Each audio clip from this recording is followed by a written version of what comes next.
కార్తీక మాసం అనగానే ముందుగా జరుపుకునేది ఏంటి, మనకు కనిపించేది ఏంటి అంటే అయ్యప్ప స్వాములు ఎంతో దీక్షగా 41 రోజులు చక్కగా పూజ చేస్తూ ఉంటారు. బయట వాళ్ళకి చాలా తెలియదు నాకు తెలిసి ఈ నియమాలు ఇంకా చాలా కఠినంగా ఉంటాయనేది మాత్రం తెలుసు. అసలు ఈ అయ్యప్ప స్వామి దీక్షల గురించి కొంచెం వివరించండి గురువుగారు. అసలు ఎందుకు ఇంత కఠినంగా ఉంటారు? ఉపవాసం దగ్గర నుంచి ఇంకా ఉదయాన్నే 4 గంటలకి స్నానాలు చేస్తారంటారు.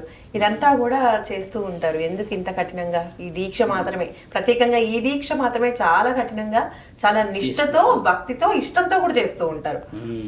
ముఖ్యంగా అమ్మ మీరు అడిగినది ఏంటంటే మాసానికి సంబంధించిన విషయ వివరణలు ఏంటంటే అయ్యప్ప స్వామి గారు తల్లి తండ్రి లేదు మాకు శివకేశవులే అని తెలిసిన ఆ సమయం తర్వాత ఆయన గారు వెళ్ళి శబరిమలై ఆ కొండపై కూర్చోవడం చేత కొండపైన ప్రత్యేకతని తీసుకురావడానికి తండ్రి చేసిన మహావ్యూహం ఇది. ఒక మాల అనేది, నల్ల దుస్తులే కానీ నియమాలు నిబంధనలు అసలు ఎందుకు ఏ విధంగా అనేది కొంచెం మనం మాట్లాడితే, ఒక భక్తుడు అదే కేరళ ప్రాంతానికి సంబంధించిన శబరిమలై ప్రాంతంలో క్లిష్టమైన పరిస్థితుల్లో ఉన్న ఆ తరుణాన్ని తండ్రి గమనించి ఆయన గారి కలలో కనబడి, నీవు 10 కోరికలు కోరుకుంటే నేను ఒక కోరికని తీరుస్తా ప్రతి సంవత్సరం, అది నీతి నిజాయితీతో మనశ్శాంతితో ఉండాలి అన్న ఆ ఆలోచనని ఈయన గారు ఏం చేస్తారు, మీరెవరు అన్న ప్రశ్నని చూస్తే, నీవు నేను చెప్పిన నియమ నిబంధనలన్నీ పాటించి సంక్రాంతి తర్వాత వచ్చే మకర జ్యోతిని నన్ను దర్శించుకోవడానికి వచ్చినప్పుడు నేను నీకు దర్శనం ఇస్తాను, ఆ తర్వాత నీ కోరికలు నెరవేరుతాయని తండ్రి ఆయన గారి యొక్క కళలో చెప్పడం చేత ఆయన ఒక కోరిక కోరుకున్నాక ఆ కోరిక తీరైన తర్వాత అంగరంగ వైభవంగా ఆయన కొండెక్కి చూసినప్పుడు నిజంగా అక్కడ అయ్యప్ప స్వామి ఆయనకి కంటికి చాలా స్పష్టంగా దర్శనం ఇచ్చిన మహానీయుడి మాలని ఇప్పుడు మనం పాటిస్తూ వస్తున్నాం. మాలలో ముఖ్యంగా వాళ్ళు ఏం చేస్తారంటే అమ్మా, మీరన్నట్టుగా గంగా స్నానాల యొక్క ప్రత్యేకత చెప్పాము, వనమూలికల సముదాయాన్ని స్వీకరించడం. దీంట్లో ఇంకొక ప్రత్యేకత కూడా ఏముంటుందంటే అమ్మా, మనం గతంలో చెప్పినట్టుగానే ఈ మాసంలో ఈ యొక్క హెల్త్ ఇష్యూస్ అనేవి ఎక్కువ ఉండడం చేత మనిషి శరీరాన్ని చాలా చాలా చాలా కాపాడుకునే తరుణానికి నలుపు దుస్తులు బాగా పనిచేస్తాయి. చల్ల ప్రాంతం అన్నీ ఒకటైతే అమ్మ, ఇంకొకటి ఏంటంటే నలుపు అనేది కూడా కొంచెం చూస్తే ఏంటంటే కొన్ని సూచికలను చూపిస్తుంది. అది లైక్ ఏంటంటే ఎన్విరాన్మెంట్ని మనము ఎలా చెప్పొచ్చు అంటే ఇన్వాల్వ్మెంట్ కానియదు.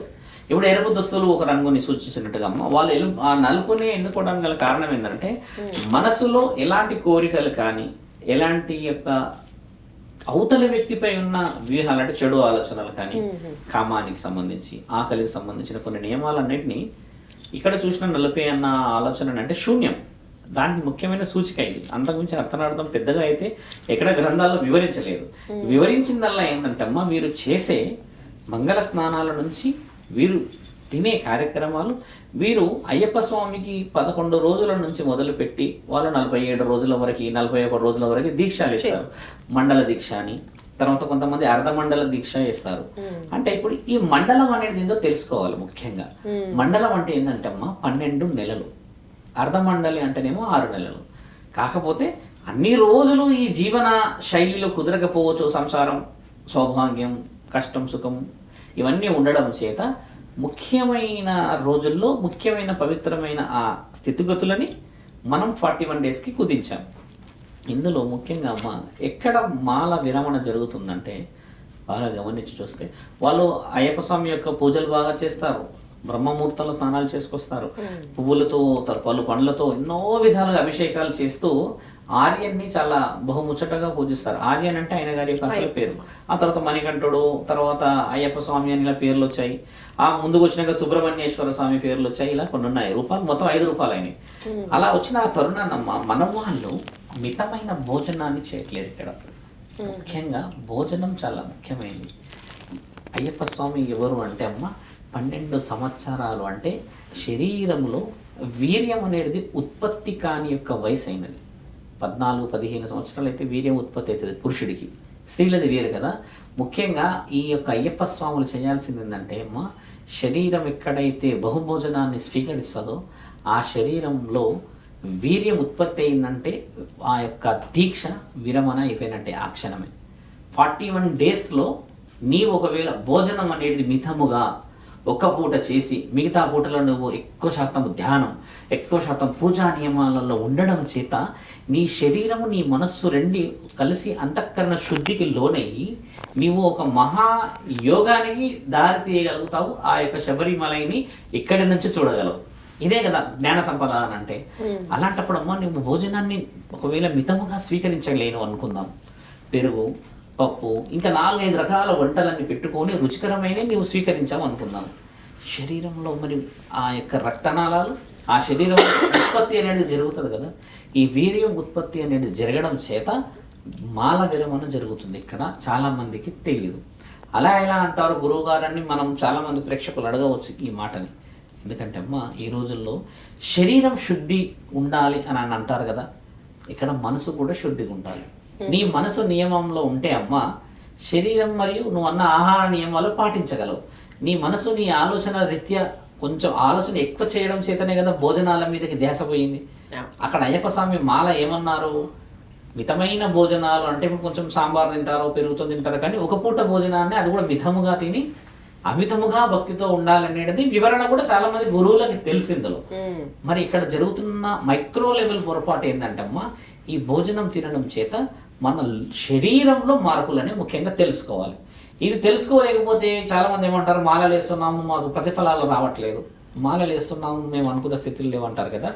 ఇందులో చాలా మందికి తెలియని అంతరార్థం ఇది ఒకటమ్మా. ఇది ఎందుకు చెప్తున్నామనంటే, మేము ఈ మధ్య కాలంలో మనం ఎవరితో అయితే కలిసి మాట్లాడిన వ్యక్తులలో చాలా మంది అడిగిన వివరణ ఏంటంటే, ఆయన కరణిస్తూనే లేడు మమ్మల్ని, ఈ ఇయర్ వేయాలన్నా వద్దా, ఇట్లా అడుగుతారు కొంతమంది. ఈ ఇయర్ వేయాలంటే నేను కొంచెం ఆలోచిస్తున్నా స్వామి, ఫైనాన్స్ ఆలోచిస్తున్నా, ఎమోషన్స్, ఏం చేసినా ఆయనకు 30 ఏళ్ళ నుంచి చేస్తున్నాము, 18 ఏళ్ళ నుంచి చేస్తున్నాము, ఏమి ఎలా అని అంటారు. కానీ ఆశించి నువ్వు వేసినప్పుడు మరి ఆయన ఆశించినట్టు కూడా శరీరం ఉండాలి కదా. కోరిక కోరమని ఆయనే చెప్పిండు, తీరుస్తా నేను అని. కాబట్టి ఆ కోరికకి కావాల్సిన నియమ నిబంధనలను కూడా తెలుసుకోవడమే ముఖ్యంగా మనకు తెలియాలి. ఈ యొక్క చిన్న మైక్రో లెవెల్ డిస్కషన్ తోని చాలా విషయాలు కోల్పోతున్నాం కదమ్మా. అలా కాకుండా భక్తితో మీరు అన్నట్టుగా మితమైనది ఆలోచించి ఇప్పుడు సహజంగా మనం ఒక మాట్లాడితే కుటుంబానికి దూరంగా ఉంటారమ్మా ఈ మాలలో, గుడి దగ్గరే ఉంటారు కదా. ఇప్పుడు నువ్వు ఎక్కడ ఉన్నా కూడా మనస్సాక్షి అనేది నిజముగా బలముగా ఉండడమే ఇక్కడ ముఖ్యమైనది.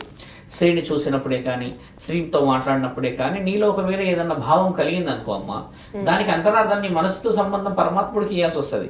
ఆయనకు కావాల్సింది కూడా నీ మనసు. నీ శరీరంలో ఒకవేళ దుర్బుద్ధి పుట్టేసిందే అనుకో అమ్మ, దానికి నేను ఏదైనా మాట చెప్పి జై శ్రీరామనో లేకపోతే ఓం నమః శివాయ జయ అయ్యప్ప అని చెప్పేసి వేస్తే వెళ్ళిపోయేది కాదు కదా ఆ ఆలోచన. ఎందుకంటే ఈ జీవనాడులు ఏంటంటమ్మా ఒక్కొక్క క్రియా ప్రక్రియను ఉత్పత్తి చేస్తాయి శరీరంలో. ఇది ముఖ్యంగా తెలుసుకోవాల్సిన అవసరం ఎందుకు ఉంది అంటున్నామంటే, ఒక మాల విరమణ ఎక్కడ జరుగుతుంది అని తెలుసుకోవాల్సిన అవసరం. ఇప్పుడు కొంతమంది గురువులు కూడా ఈ మధ్య ఒక నోట్ రిలీజ్ చేశారు, ఎన్ని గంటలకు లేవాలి, ఎలా నియమాలు పాటించాలి, ఎప్పుడెప్పుడు పడి పూజలు పెట్టుకోవాలి, దానికి మన టర్మ్స్ మన కండిషన్స్ ఎలా చేసుకోవాలి అని ఇలా ఆల్రెడీ స్టార్ట్ చేసేసారు ప్రక్రియలు. అందులో ఇది కూడా స్టార్ట్ చేసేస్తే అమ్మ పుణ్యం ఎంతో వస్తుందని మా ఆలోచన. ఇప్పుడు ఇంత మనం మనల్ని వ్యతిరేకించినా కూడా అమ్మ ఇది నిజం. ఇది అడ్డుకోకపోతే ఏమవుతుందంటే అమ్మా, నీవు ఒక కోరిక కోరుకుంది మరి ఎప్పుడు వినాలి ఆయన. ఇలా వివరణంగా పోతున్న ఈ మాలల ప్రత్యేకతలు ఈ మాసంలో రావడానికి, కార్తీక మాసంలోనే వనభోజనాలకి వెళ్ళడానికి గల కారణాలు మీకు చెప్పాము. సూర్యరశ్మి లేకపోవడం చేత వనమూలికల సముదాయం అంతా చెట్ల మీద చావుతాయి వర్షాలు పడి. పెద్ద పెద్ద చెట్లు, వేప చెట్టు, మర్రి చెట్టు, తర్వాత 27 నక్షత్ర జాతుల చెట్లు ఉంటాయి అడవిలలో, మనకు తెలియదు. వనమూలికలు చాలా ఉంటాయి కదా తల్లి అడవిలో. అలాంటి చెట్ల పైన ఈ వనమూలికలన్నీ వచ్చి ఆగిపోతాయి. ఆగిపోవడం ఎలా గురువుగారు మనకు కనబడుతుందా అంటే, అవి ప్యూరిఫై అయిపోతాయి కదమ్మా. ఆక్సిజన్, కార్బన్ డైఆక్సైడ్ పీల్చుడు చేసుడు, ఆ ప్యూరిఫై అయిపోయిన హెల్త్ ఏదైతే ఉంటుందో ఔషధ వనమూలికల సముదాయం అంతా ఆ చెట్ల మీదే దాగి ఉంటుంది. ఈ సీజన్లో మన హెల్త్ కొంచెం ఇబ్బంది అయినప్పుడమ్మా ఈ ఎయిర్ అనేది అంత ప్యూరిఫైడ్గా పీల్చుకోలేము. అందుకని చెప్పేసి ఈ యొక్క వనభోజనం అన్న పేరుతో చెట్లకి వెళ్తే ఆ ఉన్న 5 గంటలు 6 గంటలు నువ్వు పీల్చే ఆ ఊపిరి వల్ల ఈ శరీరం మీద ఉన్న చిన్న చిన్న చిన్న రోగాలు, చిన్న చిన్న మలినాలు ఆయుర్వేదిక వనమూలిక సముదాయంతో కొట్టుకుపోయి 23 రోజుల వరకు నీకు ప్యూరిఫైడ్ ఎయిర్ పీల్చుకోగలుగుతాం ఆ 6 గంటలు. అంటే ఇవన్నీ అక్కడ పోయినాక మనం ఊరికే కూర్చోం కదా, చెట్లు కదిలిస్తాము, ఉయ్యాలలు ఊగుతారు, లేకపోతే ఇంకేదో మొత్తానికి అయితే ఆ గాలిలో చెట్లు కదిలినప్పుడు పీల్చుకునే ఆ ఎయిర్ చాలా ప్యూరిఫైడ్ ఎయిర్. కాబట్టి మనం కార్తీక మాసంలో వెళ్తున్న భోజనాలకి ఉన్న అంతరార్థం అది. మన భోజనాలకు అందుకే వెళ్తారు. దాని ప్రత్యేకత వివరంగా ఉంది కదా. దాంట్లో ఇంకా భగవంతుడి ఉండవచ్చు, ఇలా వెళ్తే ఇలా వెళ్తే, కానీ అంతరార్థం మాత్రం మళ్ళీ ఇక్కడ మన శరీరానికి అంటే మొత్తం శాస్త్రం అంతా తిరుగుతుంది ఎవరి చుట్టూ? నీ హెల్త్, నీ యొక్క ఆకలి, నీ యొక్క ఆలోచన, నీ యొక్క మనసు, నీ యొక్క కామం, వీటి చుట్టే తిరుగుతుంది కదమ్మా. ఇవన్నీ తెలుసుకొని చేయడమే మన పూర్వీకులు మనకి ఇచ్చిన పండుగలు. ఈ కార్తీక మాసం ఉంది కాబట్టి అమ్మా, మాలల ప్రత్యేకత వివరణ సమయం వచ్చింది కాబట్టి ఎవరైనా ఏ వివరంగా పోయినా కూడా ధర్మం కాపాడే విధంగా అన్నీ తెలుసుకొని నిజంగా అందరూ సౌభాగ్యం బాగుండాలని మాలలు వేస్తారు వాళ్ళు. మద్యానికి దూరము, మాంసానికి దూరము, శరీరానికి దూరం, అన్నిటికీ దూరం ఉన్న వాళ్ళు ఈ భోజనాన్ని కూడా ఒక నియమ నిబంధనలతో పాటిస్తే పరమాత్ముడికి దగ్గర అవుతారు.